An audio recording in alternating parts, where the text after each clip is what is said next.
Dans une grande ville d'Afrique vivait Marc, un milliardaire respecté. Mais non loin de là, une jeune femme souffrait en silence, Aïcha. Marc avait tout, richesse, pouvoir, famille. Sa petite sœur Christelle vivait avec lui innocente et pleine de rêves, et Blessing, sa copine, cachait quelque chose dans son regard. Aïcha n'avait rien. Son oncle Papa Obi la traitait comme une servante. Dépêche-toi avec ces oranges. Mais malgré la souffrance, elle se battait pour survivre. Elle vendait des oranges, des vêtements. Chaque pièce gagnée était un combat. Et enfin, elle obtint son diplôme, seule, sans aide. Puis un jour, elle rencontra Daniel. Pour toi, Et pour la première fois, Aïcha se sentit aimée. Ils se marièrent sans richesse mais avec amour. La vie va enfin nous sourire. Oui, avec l'amour, tout est possible. Ils croyaient que la vie allait enfin leur sourire. Quand Aïcha tomba enceinte, le quartier célébrait. Enfin, le bonheur arrive, oui. Notre famille est comblée. C'est une grande bénédiction pour nous tous. Que Dieu vous garde. Mais un jour, tout s'effondra. Vous avez perdu le bébé. Aïcha pleura comme si son cœur se brisait. Une deuxième chance. Un deuxième espoir. Encore détruit, encore brisé. Encore détruit, encore brisé. S'il te plaît, bats-toi. La troisième fois, elle priait, mais le destin était cruel. Le bébé est né sans vie. Pourquoi tu n'arrives pas à me donner un enfant? Ce n'est pas ma faute, je souffre aussi. Leur amour commençait à se briser. Dans le quartier, les langues se déliaient. Regarde-la, c'est elle. On dit qu'elle mange ses propres enfants. C'est pour ça qu'aucun ne survit. Aïcha entendait tout et mourait intérieurement. Pourquoi tu ne donnes pas un enfant à mon fils? Que fais-tu avec ces enfants morts? Est-ce que tu les manges? Mon fils épouse une autre femme. Elle va te donner des enfants. Ta femme actuelle est un problème. Aïcha pleurait. Maman, les enfants viennent de Dieu. Dieu va nous bénir, ma part. Mais ces mots semblaient ne toucher personne. Dieu? Quand est-ce que ton Dieu va agir? Tu n'as jamais donné un enfant vivant. Mon fils mérite mieux que toi. Alors, Aïcha fuyait. Chaque matin, avant que la ville ne se réveille. Elle partait seule, loin des regards. Seigneur, qu'est-ce que j'ai fait? Pourquoi moi? Pourquoi mes enfants meurent? Seigneur, aide-moi. Je n'ai personne. Tu es mon seul refuge. Dis-moi quoi faire. Et après ces larmes, elle retournait au marché, comme si rien ne s'était passé. Mais à l'intérieur, elle était brisée. Elle vendait ses vêtements avec un sourire faux. Personne ne voyait la douleur qu'elle portait. Dans la villa de Marc, une dispute éclata. Je suis enceinte. Mais je ne veux pas de cet enfant. Marc resta figé, choqué. Garde cet enfant, s'il te plaît. Je vais m'en occuper, je serai là. Ne fais pas ça. Ne fais pas ça, s'il te plaît. Mais tu ne penses pas à l'avenir? Une famille? Blessing, je suis influenceuse. J'ai des projets pour ma vie. Pas d'enfant pour le moment. Mais tes projets, ils incluent quoi? Ma carrière d'abord. Je ne veux pas de cet enfant. Je ne veux pas de cette vie. Adieu, Marc. Et elle partit, sans se retourner. Blessing disparut. Elle cacha sa grossesse. Personne ne savait, personne, sauf elle. Dans le silence, elle accoucha, seule. Une petite fille, innocente, fragile. Mais l'amour n'était pas là. Elle regarda le bébé. Un instant. Puis, son cœur se ferma. Elle prit une décision irréversible. Au bord du fleuve, dans le silence de la nuit, elle abandonna son propre enfant, comme s'il n'existait pas. Mais le destin n'avait pas dit son dernier mot, car ce lieu n'était pas choisi au hasard. C'était l'endroit où Aïcha priait chaque matin. Ce matin-là, tout bascula. Je suis désolé. Daniel revint avec une autre femme, belle, élégante, parfaite. Comment as-tu pu? Voici la vraie femme de mon fils. Celle qui va lui donner des enfants. Toi, tu n'es rien. Aïcha s'effondra en larmes. Sans dire un mot, Aïcha quitta la maison. Le cœur brisé, humilié, rejeté. Puis elle entendit un cri, un bébé qui pleurait. Son cœur s'arrêta.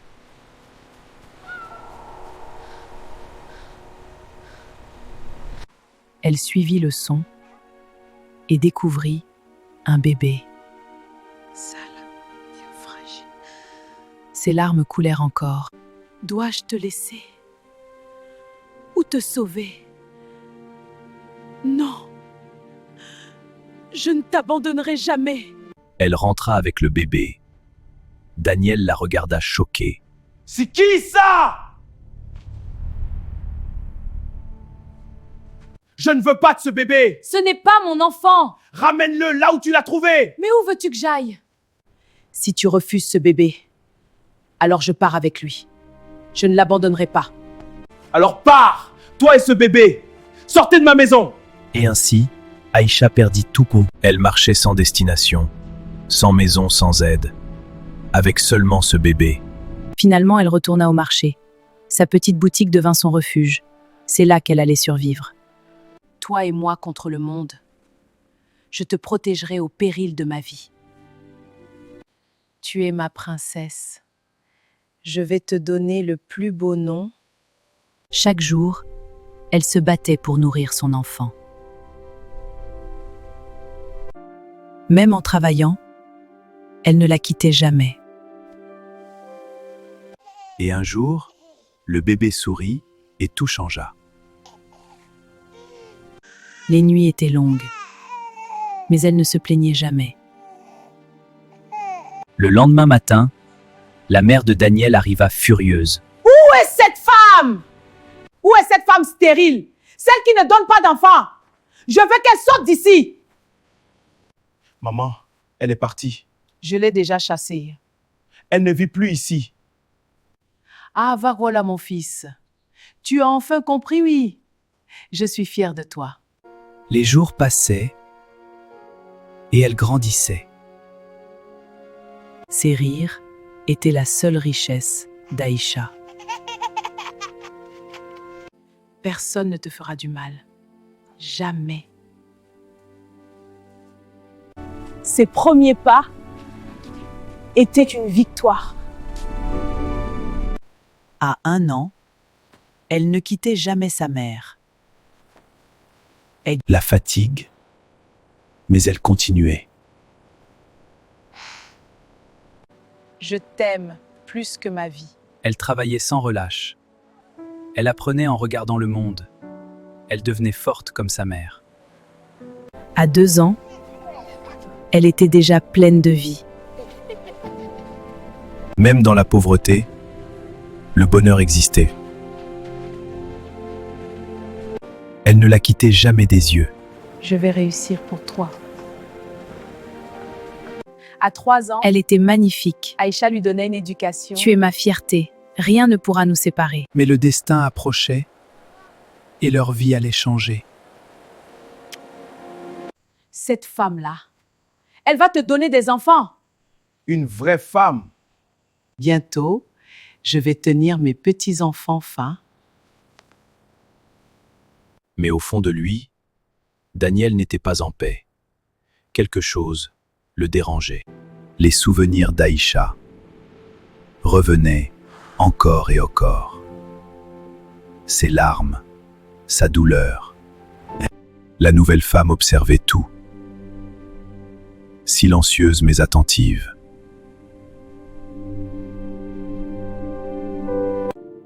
Daniel regardait mais ne voyait pas.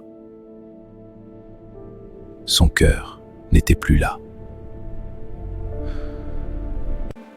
Il croyait avoir fait le bon choix. Mais bientôt, il allait regretter. Au marché, comme chaque jour, Aïcha travaillait pour survivre. Sa petite fille jouait sans savoir que sa vie allait changer. Soudain, une voiture luxueuse s'arrêta. Christelle venait d'arriver. Sa voiture tomba en panne. Elle chercha de l'aide. En marchant au téléphone, Oui, je suis au marché. son regard croisa quelque chose. Attends, je te rappelle. Elle s'arrêta. Son cœur battait. Ce visage. Elle regarda encore. Impossible. Cet enfant lui ressemblait. Sans réfléchir, elle s'approcha. Bonjour, madame. C'est votre fille? Oui, c'est ma fille. Pourquoi? Elle est très belle. Mais elle me ressemble. Allô, grand frère?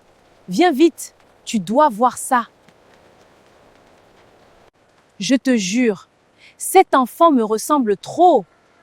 Viens voir par toi-même. Quelques minutes plus tard, Marc arriva. Il regarda l'enfant et resta silencieux. Tu avais raison. Elle te ressemble énormément. Madame, c'est vraiment votre enfant? Oui, pourquoi vous posez cette question? Non, c'est juste que... Elle ressemble beaucoup à ma sœur. Un silence lourd, comme si quelque chose se préparait. Madame Aïcha, je veux vous aider, vous et votre fille. Je ne sais pas pourquoi, mais mon cœur me le dit. Je veux vous aider. Pourquoi voulez-vous nous aider? Nous ne sommes rien. Ce n'est pas vrai. Et ainsi Aïcha entra dans une nouvelle vie. Une vie qu'elle n'avait jamais imaginée. Mais quelque chose troublait Marc. Cet enfant, pourquoi lui ressemblait-elle autant? Je veux juste comprendre. Faisons un test ADN. D'accord, si tu penses que c'est nécessaire. Je vais vous dire la vérité. Ce n'est pas moi qui l'ai mise au monde, Je l'ai trouvé. Abandonné. mais je l'aime. Comme ma propre fille. Marc, je dois te dire quelque chose. J'ai trouvé ce bébé sur une plage. Vous l'avez trouvé sur une plage? Oui, abandonné tout seul. Abandonner un bébé? Oh Seigneur, pourquoi faire ça à un bébé innocent? J'étais mariée avec un homme qui s'appelait Daniel. Je n'arrivais pas à mettre au monde des enfants vivants. Je faisais toujours des fausses couches. Dans le quartier, les gens disaient que je mangeais mes propres enfants. Ma belle-mère m'insultait chaque fois. Un jour, Daniel amena une autre femme à la maison. Il me dit, voici ma deuxième femme, celle qui est toujours là. Après que Daniel m'avoir dit toutes ces choses, je suis sortie pour aller pleurer et prier comme chaque matin à la plage. C'est là que j'ai trouvé ma princesse. On l'avait laissée enveloppée avec une couverture. Je l'ai pris et ramenée à la maison. Mais Daniel ne voulait pas d'elle chez lui. Nous sommes partis ensemble jusqu'à aujourd'hui. Nous ne nous sommes jamais quittés. Je l'aime tellement. Elle est ma force, je ferai tout pour elle. Elle m'a donné la joie de vivre. Aïcha en larmes. Donc avant de faire le test, je voulais que vous sachiez que je ne l'ai pas mise au monde, mais c'est ma fille maintenant. Vous pouvez faire le test. Le test fut lancé. Le destin allait parler. Ses mains tremblaient. Ses yeux se remplirent de larmes. C'est ma fille. Ma fille. Ma princesse. Je t'ai retrouvée. Aïcha tremblait. Va-t-il me l'enlever? Non. Elle est ta fille. Tu l'as élevée, tu resteras sa mère. Et ainsi ils devinrent une famille, unis par l'amour de leur fille. Aïcha dit merci pour tout. As-tu fini tes études? Quels sont tes projets? Je veux devenir médecin. Je vais payer tes études. Va jusqu'au bout de ton rêve. Merci beaucoup, Marc. Elle étudia jour et nuit.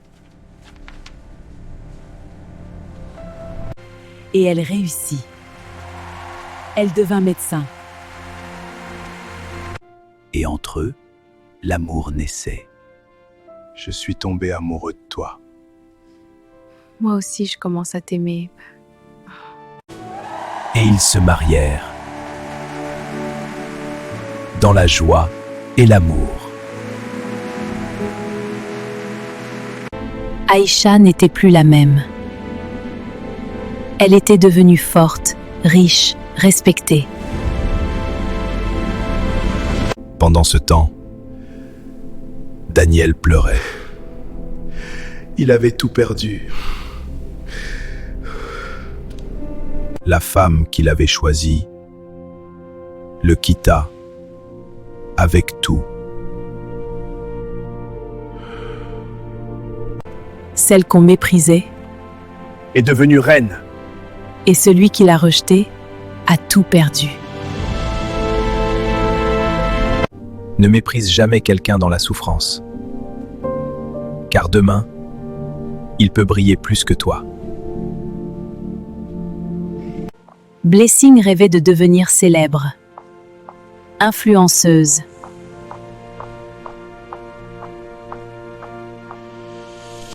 Avec Marc, elle avait déjà tout.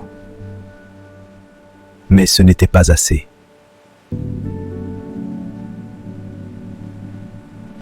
Un enfant? Non, ce n'était pas dans ses plans. Elle choisit de partir, de tout abandonner. Elle montrait une vie parfaite, mais tout était faux. Les vues ne venaient pas, les abonnés non plus, Son rêve s'effondrait.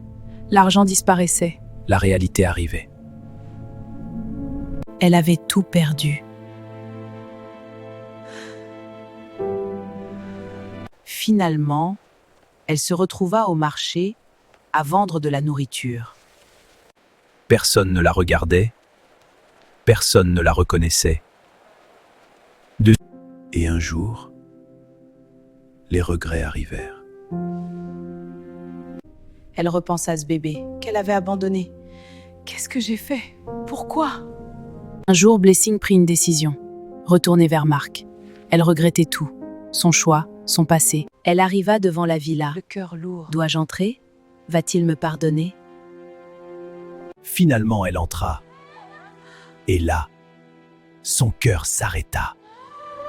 Marc, Aïcha et l'enfant. Une vraie famille. C'est mon enfant. Ma fille. Elle s'approcha, les larmes aux yeux.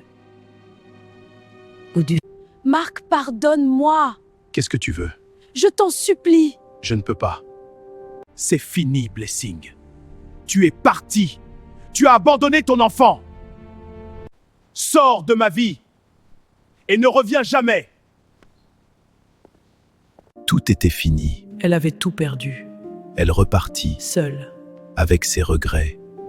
Certaines décisions ne peuvent jamais être réparées. Et certains regrets arrivent trop tard.